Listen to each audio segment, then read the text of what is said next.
Hello student, আজকে আমরা West Bengal বোর্ডের 12.1 কোর্সে দেখি 7 এবং 8-এর অঙ্কগুলো আজ আমরা করব। তো এই অঙ্ক করার আগে আমাদের দুটো সূত্র অবশ্যই জানতে হবে। তার আগে একটা রিকোয়েস্ট রাখবো, যদি এই চ্যানেলটি ভালো লাগে এবং অঙ্কগুলো যদি বুঝতে সুবিধা হয় তাহলে অবশ্যই এই চ্যানেলের পাশে সাবস্ক্রাইব করে এবং লাইক কমেন্ট করে অবশ্যই পাশে থাকবে।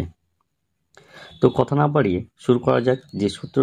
যে সূত্র দুটি খুব গুরুত্বপূর্ণ সূত্র এই অধ্যায়ের জন্য, সেইটা কি? একটা a প্লাস বি তার whole square equal to a square plus 2ab plus B square. আর এটা কি হবে? a মাইনাস বি তার whole square equal a square minus 2ab plus B square. তো এই দুটো সূত্র খুবই গুরুত্বপূর্ণ এই অঙ্কের জন্য। তাহলে আমরা আজ অঙ্ক করব। কোষে দেখি 12.1-এর 7 নম্বর দাগের 1 নম্বর অঙ্কটা। তাহলে অঙ্কটা প্রথমে আমরা টুকে নিই। তাহলে কি বলতে চাইছে অঙ্কটা? 2q মাইনাস 3z তার whole square minus 2 into 2q minus 3z into q minus 3z plus Q minus 3z তার হোল স্কোয়ার। তো বলে রাখি যে এই অঙ্কটা যে স্কোয়ারের পার্টের মধ্যে যে অংশটা আছে, দেখো এইখানে 2q মাইনাস 3z আছে স্কোয়ার পার্টের মধ্যে, আর এইখানে দেখো স্কোয়ার পার্টের মধ্যে আছে কিউ মাইনাস 3z। এখানে 2q মাইনাস 3z, এখানে আছে কিউ মাইনাস 3z। এই অঙ্কটা সহজ উপায় করার জন্য আমরা কি করলাম, এটাকে ধরে নিলাম।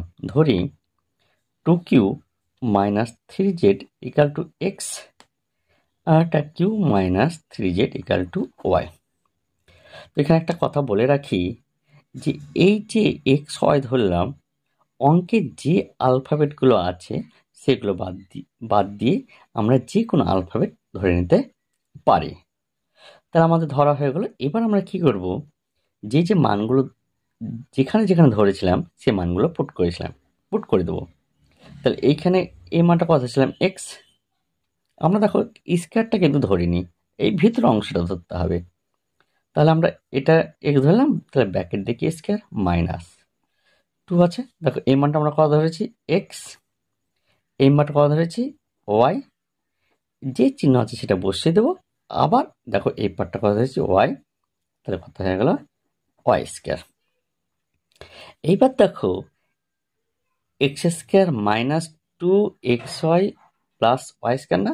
দেখো এই অংশটা আমাদের সূত্র যদি বলি a square minus 2ab plus B square, তাহলে এই ফর্মে চলে আসছে। তাহলে এই ফর্মে যদি আসে তাহলে আমরা এটা লিখতে পারি a মাইনাস বি তার হোল স্কোয়ার। তাহলে ঠিক এইটাকে আমরা তাহলে কি লিখতে পারি? এক্স মাইনাস ওয়াই তার হোল স্কোয়ার। তাহলে দেখো এটা পূর্ণবর্গ আকারে কিন্তু চলে এসছে। তাহলে সূত্র চলে এসছে। এবার আমরা কি করবো, এই যে মানটা আছে অর্থাৎ এক্স এবং ওয়াইয়ের মানটা যেটা ধরেছিলাম সে মানটা এখানে কি করবো? বসিয়ে দেবো। তাহলে এক্স কত ধরেছিলাম? 2q minus 3z। যে চিহ্ন আছে সেই চিহ্ন এখানে বসিয়ে দেবো। কিন্তু একটা খেয়াল রাখতে হবে, এই মাইনাস যখন বসাবো তারপর যখন এই ওয়াইয়ের মানটা বসাবো তখন এই সাইন কি হবে? চেঞ্জ আসবে। কেন? যেহেতু মাইনাস আছে, এই মাইনাস থাকলে এই সাইন আর এই সাইনের সাথে কি হয়ে যাবে? গুণ হয়ে যাবে। তাহলে এটা কি আছে? প্লাস। তাহলে এটা কি হয়ে যাবে? মাইনাস। আর এটার আগে আছে প্লাস, এটার আগে আছে মাইনাস, তাহলে এটা কি হবে?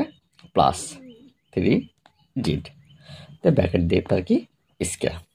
তাহলে আশা করি অংশটা বোঝা গেল। এবার আমরা কি করবো? ভেতরটা ক্যালকুলেশন করবো। দেখো 2q মাইনাস কিউ, তাহলে এই দুটো সদৃশ। তাহলে দুটো কিউ থেকে একটা কিউ বাদ দিলে একটা কিউ, আর 3z দেখা কেটে গেল এখানে, তাহলে স্কোয়ার। তাহলে এটাই আমার অ্যান্সার হলো কিউ স্কোয়ার। এখানে একটা কথা লিখবো আমরা, এক্স ও ওয়াইয়ের মান বসিয়ে পাই। তাহলে আশা করি এই অঙ্কটা বোঝা গেল। এবার আমরা শুরু করবো কত? 7-এর 2 নম্বর। 7-এর 2 নম্বর অঙ্কটা কি বলছে? 3p plus 2q minus 4r তার whole square plus 2 into 3p plus 2q minus 4r into 4r minus 2p minus q plus 4r minus 2p minus q তার স্কয়ার। তাহলে আগের মতোই করবো আমরা। তাহলে এটা আমরা এই যে স্কয়ারের যে পার্টগুলো আছে সেই ভিতরের পার্ট আমরা ধরে নেব। তাহলে ধরি 3p plus 2q minus 4r সমান সমান x, 4r minus 2p minus q equal to y ধরে নিলাম। তাহলে এবার আমরা কি করবো? এই যে মান ধরেছিলাম সেখানে মানগুলো বসিয়ে দেবো। তাহলে এটা কত হবে?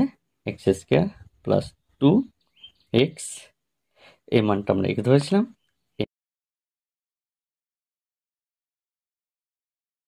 এটা y স্কয়ার। তাহলে এ দেখো এই সূত্রটা কার মতো চলে এলো? a square plus 2ab plus b square. তাহলে এটাকে লিখতে পারি কত? a প্লাস b তার হোল স্কয়ার। তাহলে এটা লিখতে পারি তাহলে x প্লাস y তার হোল স্কয়ার। এবার আমরা কি করবো? x এবং y এর মানগুলো বসিয়ে দেবো। তাহলে x এর মান কত ধরেছিলাম? 3p plus 2q minus 4r। যেহেতু দেখো y এর আগে প্লাস আছে, তাহলে এই মানটা যখন বসাবো তখন এদের দেখো সাইন আর চেঞ্জ হবে না। শুধুমাত্র যদি y এর আগে মাইনাস থাকে তবে এদের প্রত্যেকটা আগের যে চিহ্নগুলো থাকবে সেগুলো কিন্তু চেঞ্জ করে নিতে হবে। তাহলে 4r minus 2p minus q তার হোল স্কয়ার।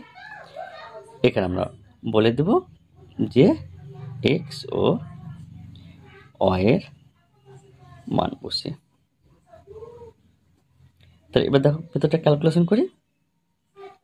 তাই 3p থেকে 2q বাদ, মানে দেখো 4r 4 কেটে যাবে, আর 2q মাইনাস থেকে একটা q বাদ দিলে প্লাস q তার হোল স্কয়ার। তাহলে এটা কত? p square plus 2pq plus q square. তাহলে আশা করি অঙ্কটা বোঝা গেছে। তো ভিডিওটা অনেকটা লম্বা হচ্ছে, এরপরে আবার অঙ্ক এই চ্যানেলে এই টাইপের অঙ্ক পেয়ে থাকবেন, এবং এই অঙ্কগুলো পেতে অবশ্যই চ্যানেলটা সাবস্ক্রাইব করবেন। ধন্যবাদ।